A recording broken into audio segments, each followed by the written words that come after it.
So ayan, pumunta tayo dito last time pero inulit natin kasi hindi natin nalibot lahat kasi ginabihan ako noon. So ngayon nilibot-libot ko at sana abangan nyo ang aking video. Ayan, thank you very much. Unahin natin yung falls. So dito po galing yung water, yung tubig.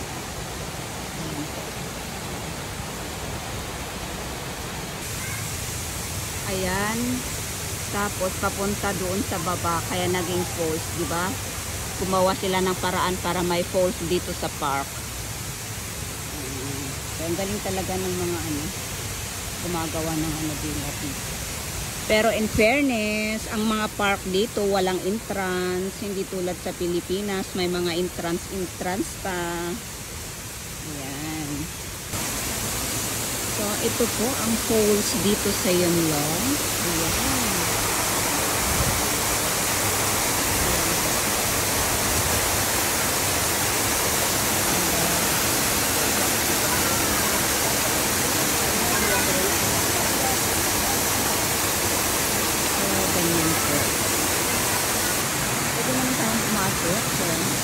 Deep down.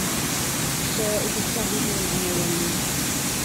dito, napakalalim. So, ayan.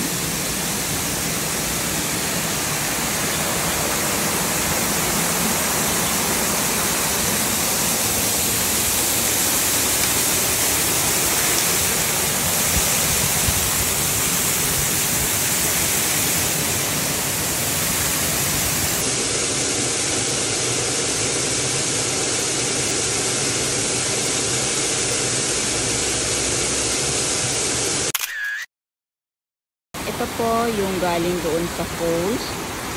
Ayan. Ang ganda. Nagagandahan ako sa mga green na tinanim nila. Super ganda. Ayan, pababa doon sa may fish pan. So, ayan. Ito yung fish pan. Papunta naman doon sa fountain. Hindi ko kayang malibot ng hanggang oras na. So, puntahan natin naman itong fountain. Ay, bakit ang hina ng tubig? So, ito yung fountain. So, I think pwede naman tayong mag-picture dito. So, ayan, mag-picture-picture na tayo. So, ito po yung fountain. Ang init naman.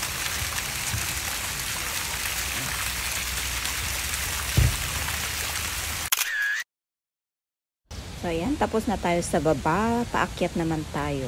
Ang lawak dito. Sigurado mamayang hapon ang daming tao dito. So, ayan. Aakyat tayo dito.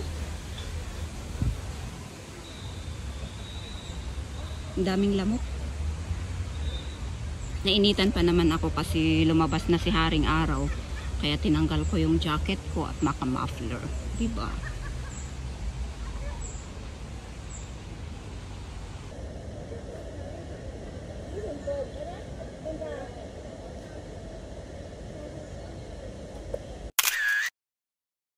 So, ayan. Ang daming mga Pinoy na tumatambay dito.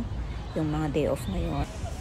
So, ayan. Sa mga gustong magtambay dito, ayan, maganda po dito. Ayan po. Napakaganda at maliwanas. Malamig ang hangin. Diba?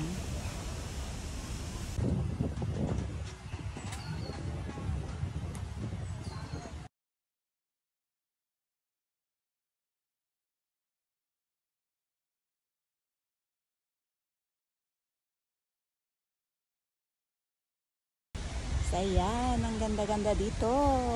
Thank you very much sa lahat po ng nanood. Bye!